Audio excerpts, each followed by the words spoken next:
What is up, you cool cats and kittens? Welcome back. We are back for season two of A Football's Destiny, presented by Fortune Sports. If you guys are new around here, don't worry, we'll introduce ourselves. My name's John. Whoa, the camera fucked up for a second. This is Hunter right here. And we're going to be talking about the AFC champion, Kansas City Chiefs, the Super Bowl champion. Back to back. So we're talking about the AFC West today. But before we get to that, we are going to talk about news around the league because training camp has not started yet. So just OTAs. Yeah, it's kind of sad. Don't ask Aaron Rodgers about OTAs. That man's doing drugs in a dark corner. In Greece or something. All right, so I guess we're going to start off this episode with some sad news. Some somber news. Yeah, it's kind of unfortunate. Vikings rookie cornerback Kyrie Jackson was killed in a car accident this last Saturday. Haven't really gotten a lot of what actually has happened. They do believe alcohol was a contributing factor, but I'm unsure of which driver. Obviously, wide receivers, specifically in this league, like to buy fast cars and do stupid things, but yeah, it doesn't seem like that. This situation specifically was one of those. No. But it is unfortunate because Jackson was a fourth-round pick out of Oregon for Minnesota this year. And obviously with Minnesota's cornerback woes of recent date, it was probably primed to be in a good position to start. But more importantly, hopefully, those involved that are injured, hopefully they're doing well. And his family's obviously dealing with a lot right now. So, yep. Just made it to the league, didn't even get to play yet. And shout out and prayers to the Kyrie Jackson family and all of his friends and family, yeah. All right, let's move on to a higher note. Well, I guess higher is CeeDee Lamb and Cole Beasley beefing on Twitter. So I wanted to bring this up, obviously, as a Cowboys fan. And I guess it's kind of confusing. I'm wearing Wisconsin Badger stuff today. We got a Melvin Gordon jersey in the background, so we'll rock with that. But regardless, Cowboys fan. We have reasons for it. We'll get there. Yeah, we got a long season ahead of us. But CeeDee Lamb and Cole Beasley, exchanging words on Twitter. Started with CD posting a video of his off-season workouts where he was doing some step-ups and some speed training drills where Cole Beasley decided to comment on that for whatever reason, former Cowboys wide receiver as well. Retired Cole Beasley, right? Yeah. And he said, man, just do some heavy squats and power cleans, which is probably the old head, mindset of just lift heavy weights and you'll get better. And you'll eclipse 1,000 yards. Yeah. So there's another verified user that then comes in and says, why are you questioning CeeDee Lamb? His last season was better than damn near your entire career. So Beasley had to kind of defend himself where he said, give me 180 targets off the couch. I clips 1,000 yards. Stop looking at stats and check the tape. As far as getting open goes, I'm confident I did that with the best of them. So with that said, the give me 180 targets and I get 1,000 yards kind of is downplaying the season that CD had. But he's also trying to defend himself. But then CD comes back and was like, I don't need 180 targets to touch a band. He said, just pull up the tape. I'd match you route for route on getting open. So he said, just chill. And then in my mind, it seemed like Beasley was trying to retract his statement by saying, I never said you did, just some perspective for the fans. So I want to hear your opinion, Hunter. Was Bees trying to throw shots at CD just a little bit? Or was he just trying to defend that he was a credible wide receiver in the NFL? In Cole Beasley's days, well, let's go ahead and look at Cole Beasley's probably 3/5 the man that CeeDee Lamb is. But I'm not doubting you, Cole Beasley. You did hang with the best of them. But you're not on the same level and never will be, never were, as CeeDee Lamb. There's no argue. It's not even a debate. CeeDee Lamb is certifiably a top 3 wide receiver in this league currently. Has been for the last 2 years. Will be for the next 5 at least. Cole Beasley was never a top 10 quarterback or wide receiver in this league, ever. Even when he was out there running slants like Julian Edelman. Yeah. Cole Beasley, sit down. See, it's hard for me as a Cowboys fan because when Cole Beasley was on the Cowboys, I enjoyed it and I liked what he did. He had I can remember watching it live, a sick behind the head catch, one arm. But that's like the one thing that I think about when I think of Cole Beasley. When I think of CeeDee Lamb, it's a good call. When I think of CeeDee Lamb, I think, like you were saying, top wide receiver in the NFL. I've never thought of Cole Beasley that way. I was just Cowboys fan. He never at any point in his career was he even top 10. CeeDee Lamb has been top 3 and will be top 3. Yeah, so he's think arguably the best wide receiver, but there's that guy in Minnesota. Yeah, true. So I think Beasley maybe was throwing subtle shots at CeeDee Lamb, especially because he hasn't signed a long-term deal with the Cowboys yet. But I'll try to give him the benefit of the doubt and just trying to defend himself versus actually knocking on CeeDee. And then let's go with some big news in the NFL's pockets. Recently just distributed approximately $400 million to each team after accruing $13 billion in media, sponsorship, and royalty revenue during the 2023 season alone. To get $13 billion in just 1 year is fucking crazy. Anyway. So is that spread evenly? I don't know the math on that. Ish. Some teams I saw it was like 425. More. Probably. Like some bigger Playoff markets. teams. Yeah, that kind of stuff. Philly, Dallas, Chicago. For the most part, like the average was about 400 million. Yeah, the NFL does continue to be on the rise, getting global attention. Obviously, right off the bat, Friday game in Brazil this year. Yep. Huge for the NFL. And obviously, like their Germany games, London.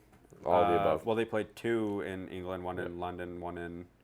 Where's the other one? Gotta love the London Jaguars. Yeah. We play in... The Jets play in London this year. But yeah, so lots of money to be thrown around, and that's why we're here. Yep, exactly. On to the meat of our show. Let's talk about the AFC West, like we introed. We're going to go through each team and kind of a couple key offseason moves. Then we'll talk about what we think their record is going to be and also go over their draft picks. So if you're Kansas City Chiefs, Las Vegas Raiders, Denver Broncos, or Los Angeles Chargers fan, stick around. The Kansas City Chiefs, that's who we're going to start with as the Super Bowl champions. Defending, reigning, undisputed. The men. They are going to probably run the shit back and win another Super Bowl if the Jets don't decide to go in and stop them. So I'm dead. That's what you think. It's either the champions coming out of the NFC this year. You're wild. Let's talk about who they signed or re-signed during this offseason. So first and foremost, we got to start with the man. Defensive tackle. Offseason. Yeah, true. He was like, I don't even know if I want to play football. Then all of a sudden, this man's like, oh, yeah, just kidding. 5 years, $159 million, $60 million of it guaranteed. I think he got like 35 of that in the signing bonus. Yeah, so like somewhere around there. All-pro D-tackle, but he is also 30 years old. Yeah, just turned 30 a couple weeks ago. So is he going to be productive till he's 35? I don't know. So that's why I don't like the Chiefs necessarily going for that 5-year deal. Yes, he's great, but you could have gave him more money up front for like a 3-year deal. You should have given him a 5-year deal 2 years ago. Because with Patrick Mahomes, like you have 10 plus years of greatness still involved. Do you want $160 million tied up with a defensive tackle that is going to just go straight downhill? He's 30 years old. He's been great. There's no signs of slowing down, but we know how the NFL works. Once you hit 30, it's tough sledding for sure. It doesn't matter unless what your name position. is Tom Brady. I was about to say, it doesn't matter what position you play other than quarterback. If you're 30, 33 years old, it starts to decline. So only 60 of the 160 is guaranteed. So maybe there's some incentive-based stuff, performance-based stuff in there. But yeah, incentive-based stuff. But if they win the Super Bowl, they're going to pay this man $160 million. Yeah, exactly. So it's just tough. Obviously, he's an all-pro defensive tackle. It is that is what it is. But the money is a little rough. Another defensive side of the ball, Michael Dana, 3-year, $24 million deal. Obviously, very team-friendly since he had career highs in tackles and sacks last season. Yep. And one of their biggest moves, I think, this offseason, wildly underrated because he was in Arizona before, Hollywood Brown. When you're supposed to be catching balls from Kyler Murray, but he's injured, your stock's going to go down. The fact that they got him on a 1-year, $7 million deal. Go ahead. The speed of that wide receiver room is insane, and we'll get to that when we talk about the rookies. But, yeah, Hollywood Brown coming over from the Chiefs to the Chiefs from Arizona. Pretty crazy stuff. two of the people that they lost in free agency. One was wide receiver MVS. I don't really think that's a whole much of a loss for them, as they got Hollywood Brown and then Xavier Worthy in the draft, which we'll touch on. Losing their starting guard, obviously. Nick Allegretti. I'll butcher these names all off-season long, so just bear with me. So Mr. Allegretti is is he left or right guard? I don't know off the top of my head. He's gonna be playing with Mr. Biotish now. Yep, tough. Yep, he went to Washington on a 3-year, $16 million deal. Congratulations for. I think you're worth a little more than that if you're a starting guard in the Super Bowl, but Respect. He wanted to go to Washington for whatever reason. And let's talk about the trades. Just one singular trade for the Kansas City Chiefs this offseason, which is causing them to lose very, very good, very young cornerback L'Jarius Sneed to the Tennessee Titans in exchange for a 2025 third-round pick, and then they're swapping seventh-round picks this draft. I know that he plays slot corner, but they have this guy named Trent McDuffie. Yep, pretty good stuff. He's going to be able to coach up any corners that need to in that room. It's just tough because obviously he was one of the best, if not the best, young cornerback in the league right now. And I mean, he's going to a Titans team that is going to be mediocre at best. So at least he got a bag when he went there. But do you see? Obviously, we'll talk about it in a couple weeks as well. But do you see who else the Titans signed this morning? Jamal Adams. Jamal Adams. This happened this morning as of July 11th. He said, I'm still the best safety in the league. Looking ass. I was like, okay. Looking ass. Where's this guy from? John's takeaway. All right, my biggest takeaway from this offseason for the Chiefs, if it ain't broke, don't fix it. I'm going to go ahead and call John out right now. John was a big Chiefs disbeliever this offseason, and I kept telling him. Very true. You're damn right. It's that trio. The recipe for success. Mahomes is 28. Obviously, Travis Kelce is 34. He'll be 35 this season. And Andy Reid will coach until he dies. But essentially, keep that trio together. Keep Travis Kelce healthy. Hopefully, Taylor's not fattening him up.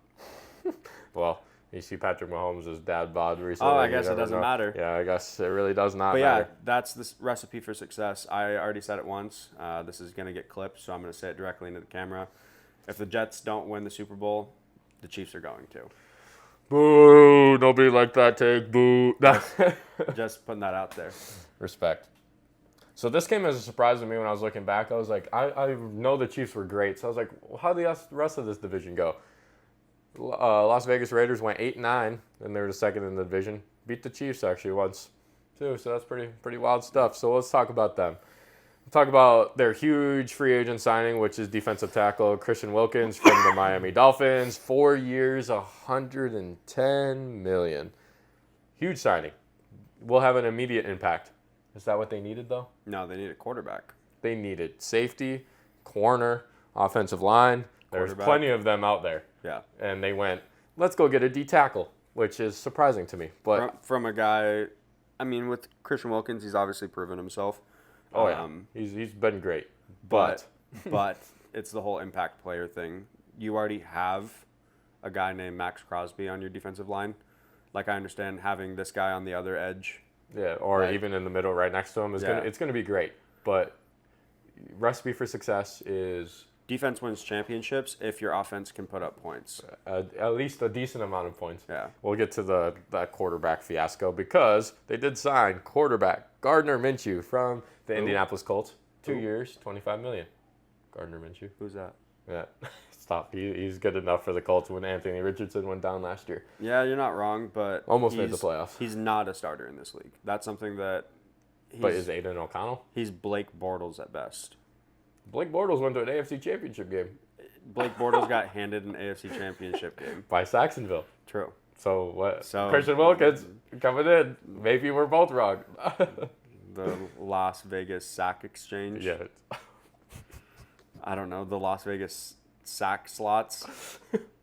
There you go. That sounded just a little weird. I'm not going to lie. No. Slot sack would have been worse. True, but all right. But yeah, Gardner Minshew is definitely not the answer here. Obviously, again, a proven backup in this league, a guy that can come in and, again, at least push the ball down the field. But, again, losing Josh Jacobs, which we'll touch on in a second, Alexander Madison's not that guy. Yep, he came over Never from Minnesota was. in a one-year deal. Everybody thought he was going to be great, especially in fantasy football.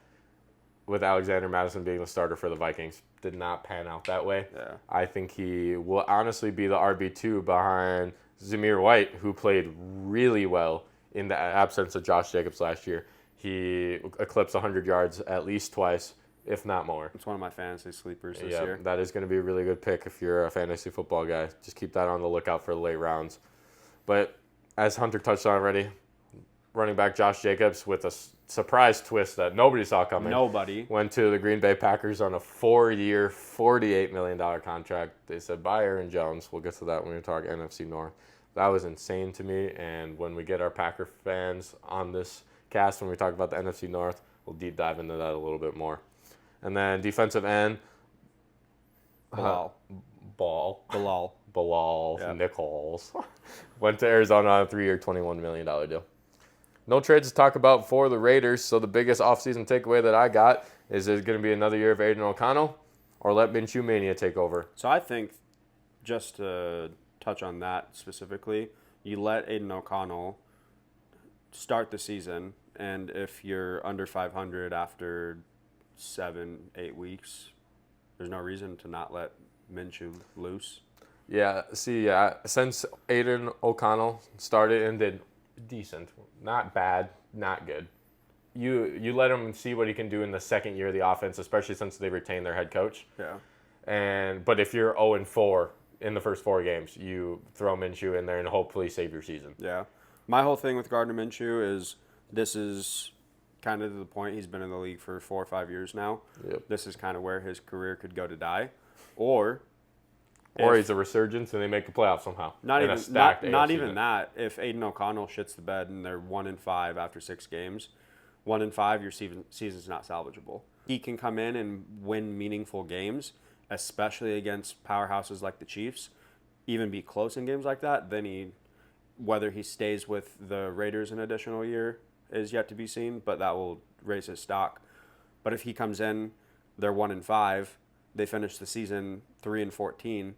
It's gonna be a tough look for him. Like he's on this 2-year deal, and maybe he gets another year. But like, again, he's literally fighting. He's playing for contracts. So that's what I was thinking too. They have to have a plan for him of somewhat.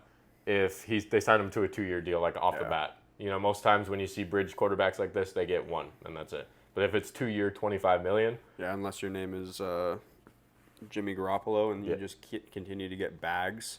Bag after bag. For no reason. Bag. Yeah. All right. Yeah, truthfully, if they win 5 games this year, I'd be completely shocked. I'm sorry, babe. I love you. But you had to throw that out there. Yeah. I understand. The lowly Denver Broncos, the what are we calling them now? The Walton Broncos, the Walmart Broncos. Oh, yeah. I don't So even bad. want to talk about that. Couple re-signings for them. Not re-signings. They signed safety Brandon Jones from the Dolphins, 3-year, $20 million deal, and got Josh Reynolds from Detroit. I really like him. On a absolute steal of a deal, 2-year, $9 million. Neither one of these really crazy splashes or anything. Not at all. They have a lot of work. Lost Justin Simmons. To who?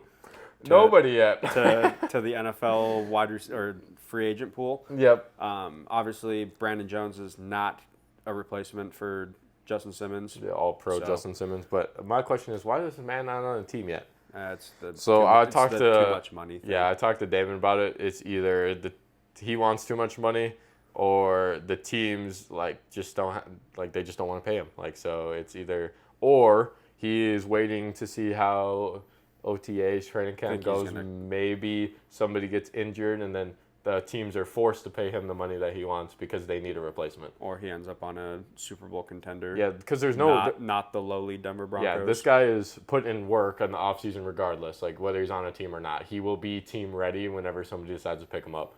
It just depends on when. Yeah. And then they also lost their starting center, Lloyd Cushenberry, to Tennessee, 4 years, $50 million. That offensive line that was pretty mid to begin with just keeps getting a hell of a lot worse. And then obviously big elephant is quarterback Russell Wilson. And the $35 million that they still owe him. Yep, the dead cap is insane. We'll obviously touch on that when we get to the AFC North, but we'll see if he even ends up starting the season. Yeah, who knows? I think Russell Wilson will start, and then Justin Fields take over.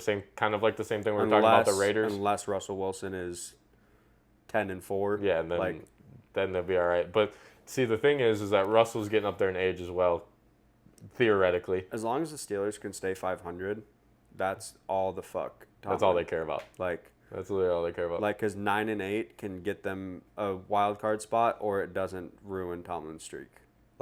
As long as they're staying 500 and they're not 1-5, like I was saying with the Raiders at week 6, they'll just keep riding. So obviously with Russell Wilson, that experiment didn't work well. No, not at all. Their options at quarterback, obviously we can talk about their draft option.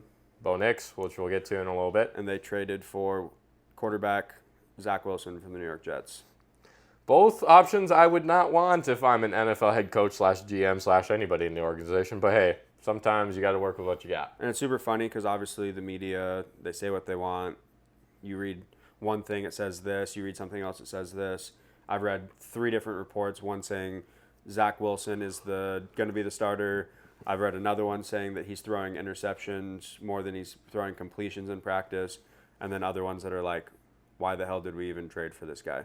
But in that trade, they also did get John Franklin Myers, which, again, another aging defensive player, but he's been really solid for us. So yep, that's a good pick for them, especially for getting him for a 6th-round pick. Not too shabby right there. They also did trade wide receiver Jerry Jeudy to Cleveland for I don't know how this one's going to go. For pennies. Jerry Jeudy still, I wouldn't put S tier. Nope, I wouldn't even put him at A tier. Between B and C for me. But he's still a very solid 3rd option, and especially in Cleveland, it's not like they don't have weapons. Nope. So that is true. Nick Chubb coming back, they still got Amari Cooper. Obviously, like I mentioned at the beginning, there's this new ownership group. When they come in, sometimes it doesn't look like they really know what they're doing. The Denver Broncos, they've had a lot of success throughout the years, but it was with guys named John Elway and Peyton Manning, not Bo Nix and Zach Wilson.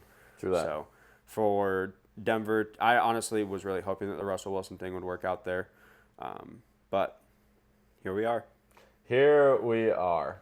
Biggest offseason takeaway for me. This might be the worst team in the league. Not going to sugarcoat it. They lost too many weapons and brought in none. I have nothing to add. That's about That'll be it. On to the next. I think the Chargers offseason, obviously biggest thing. They lost a lot of fucking guys. The biggest thing they did this offseason is they went and got Jim Harbaugh from Michigan. That is facts. That is what I had to put on here as somebody that they signed and re-signed because it's a huge name for them to get. Yeah, huge. And obviously, best case scenario for him is that Justin Herbert never was born so that he could have just drafted J.J. McCarthy. True. But that didn't happen. So what they did last offseason is they paid the shit out of Justin Herbert, which when you pay your quarterback, I guess that comes along with you don't pay your running back anymore. That's true. Mr. Austin Eckler is gone. A Commander. Correct. He's going to menace you twice a year now. I'm not worried about that. Let's talk about who they signed real quick because it's... Oh, yeah. Tight end Will Dissly from the Seattle Seahawks on a 3-year, $14 million deal, replacing a guy who they lost, Gerald Everett. Tough. I liked Gerald Everett. He's pretty good. I like him, but I feel like it's still an upgrade. And then they got 2 running backs. From the... Same team. From the Ravens. Both Gus Edwards and J.K. Dobbins are going to continue to be teammates just on the Los Angeles Chargers instead. They're both on a 1-year deal. J.K. Dobbins, obviously, injured, comes back, injured, probably comes back. That's both of those dudes. Yeah, so J.K. Dobbins at one point was like, this guy's going to take over the league. He's one of the best new running backs in the NFL. Since a couple injuries happened, I'm leaning towards committee with these guys, but time will tell on that one. But it's Austin Eckler's replacement, and since the Ravens got Derrick Henry, they said, we don't need either of these guys either. Keaton Mitchell was the reason. Probably paid him pennies, too. Exactly. All right, let's talk about who they lost because there's a lot. We talked about Austin Eckler going to Washington, 2-year, $8 million deal. Talked about them losing Gerald Everett. He went to Chicago on a 2-year, $12 million deal, which I think is surprising because of who they got there. Mike Williams.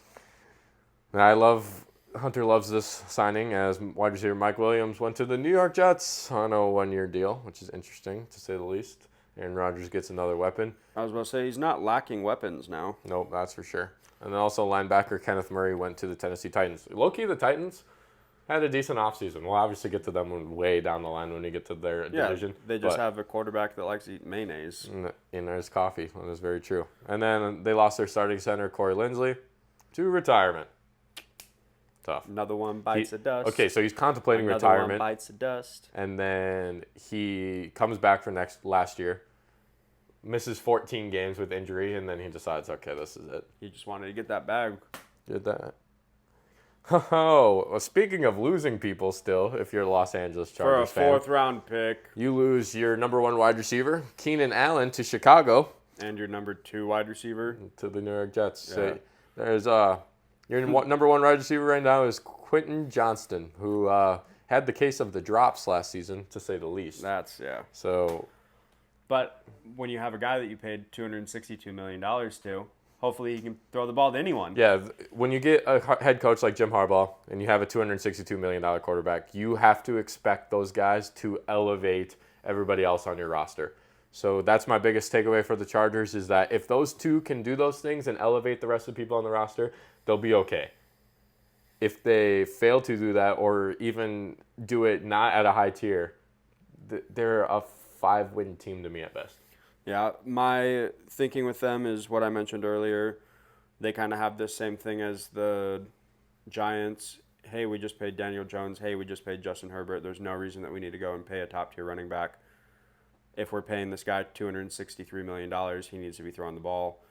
Justin Herbert throws the ball 45 times a game, and that's not going to slow down, especially without going and getting an actual workhorse running back. Going and getting Gus Edwards and J.K. Dobbins, getting 2 people that are actually familiar playing off of each other is going to help them. Sure. I'm excited to see what Coach Harbaugh can do this season with them. I still only see them as a 6 or 7 win team, no playoffs. If they squeak a couple, if they can beat the Chiefs twice, if they can beat the Broncos twice, if they can beat the Raiders twice, that's 6 wins right there. They ain't beating the Chiefs twice. I know, but I'm just saying, that's 6 wins right there. They can beat the Raiders twice. They can beat the Broncos twice. Obviously, playing in Vegas is a little tough, but... Very true. Last season, the AFC West finished. Obviously, the Chiefs were in first with 11-6 record, ended up Super Bowl champions.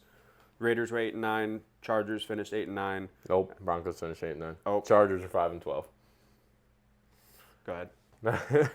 So with my AFC West predictions for this season, upcoming 2024, I have the Chiefs going 12-5.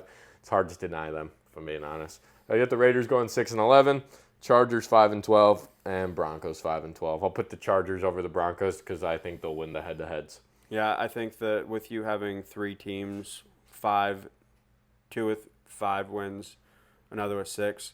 One of these teams ends up a 2 or 3 win team. One of these will surprise us and end up 8-9. I have the Chiefs going 13-4. I don't really see anything stopping them. Obviously, there's a couple games last season that they stole from the other team, vice versa. They could end up 11-6 and AFC West champions again. Through that. I have the Chargers going 6-11 as well as the Raiders. Getting a little bit better than last season. I think that the Raiders might end up winning a couple more games than that, but again, without having a for sure answer at quarterback, it's going to be tough.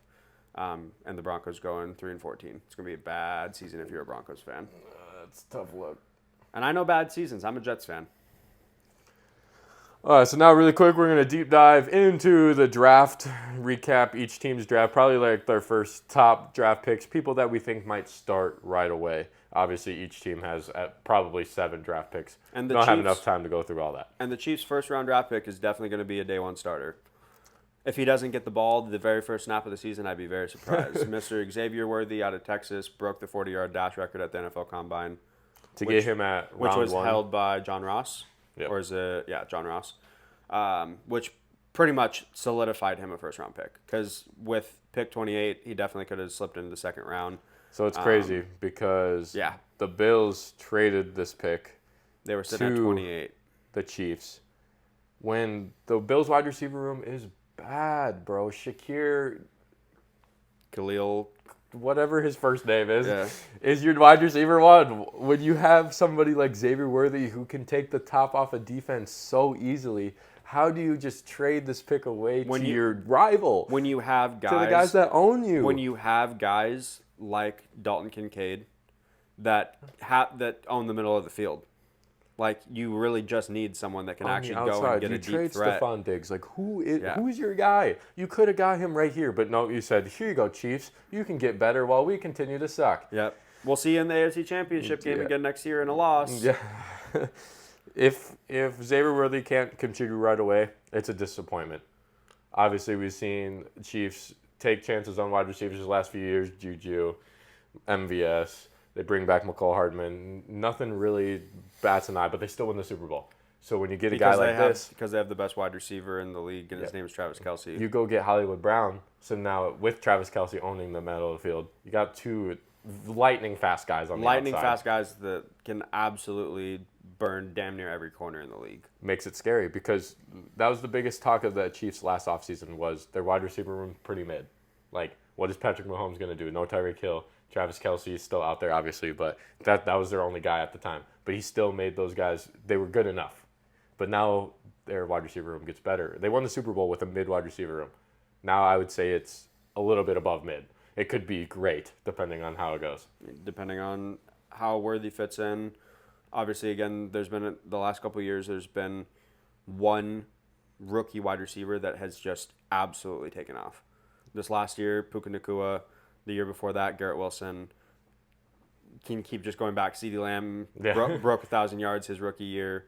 Like, this is going to be that guy. First round pick.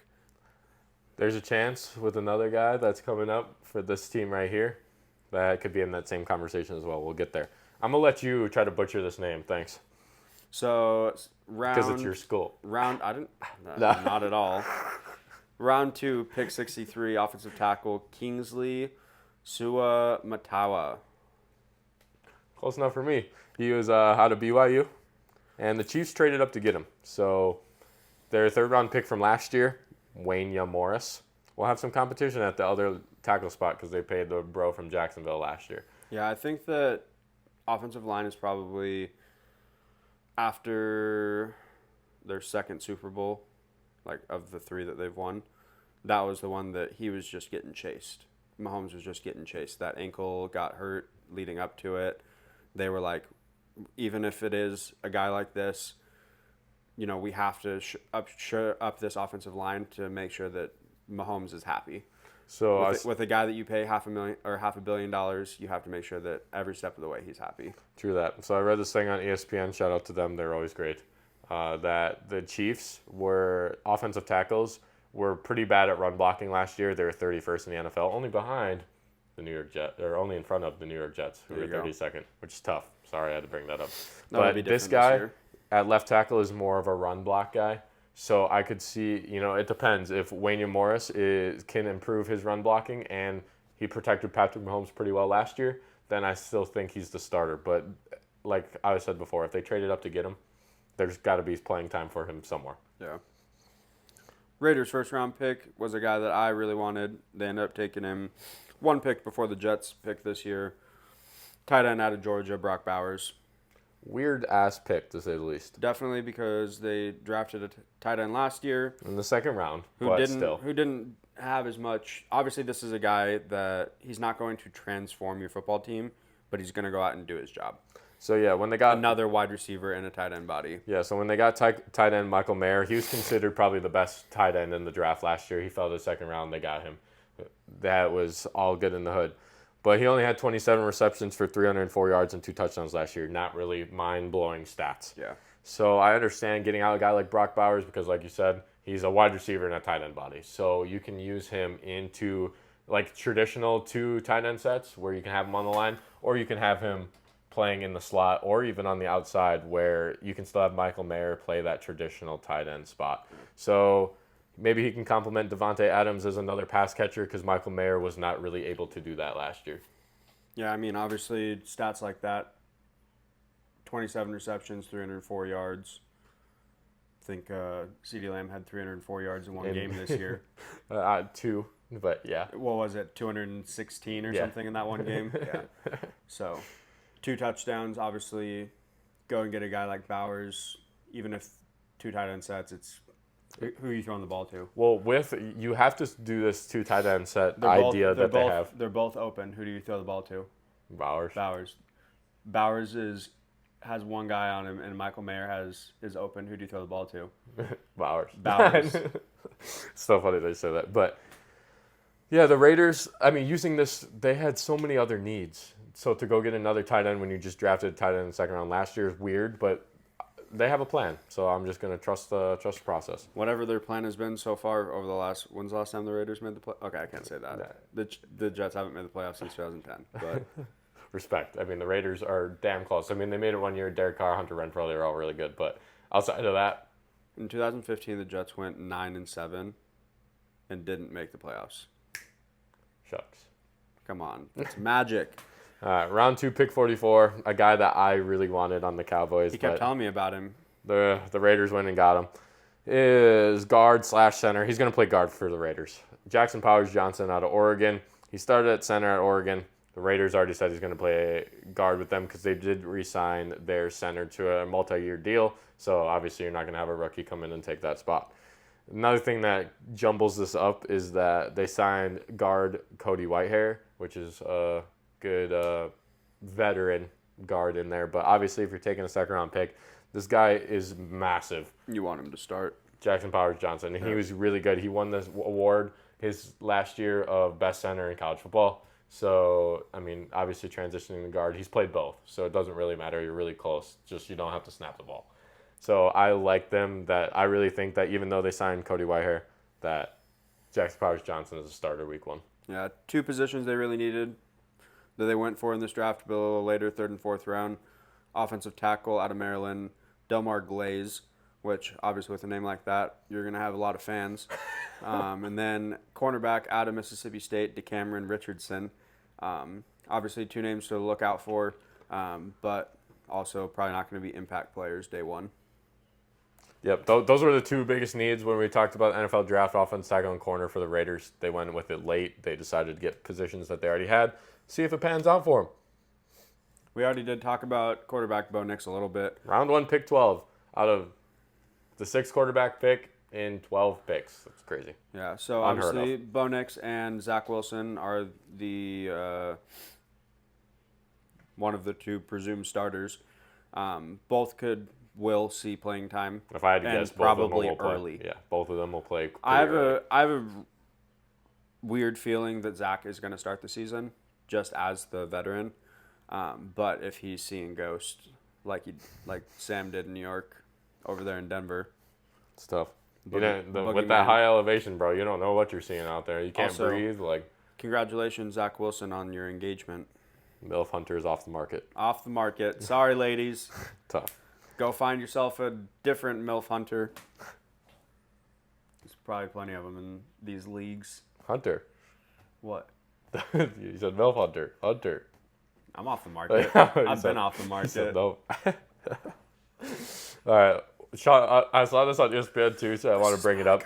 Sean Payton has never had a rookie quarterback on his roster selected higher than the 3rd round. I assume that he probably wasn't very thrilled at this pick. I wouldn't think so either. I think he was just like, we'll rock with what we got, basically. Or like, yo, Drew, you want to come out of retirement? Yeah, or like, hey, we can go get Spencer Rattler in the 4th round. Literally. Let's see what he can do, type of thing. Let's go overall. Yeah, let's build the team besides a guy like Bo Nix, who's probably the worst out of the 6 quarterbacks taken, or the 5 quarterbacks before him. Yeah. You know what I'm saying?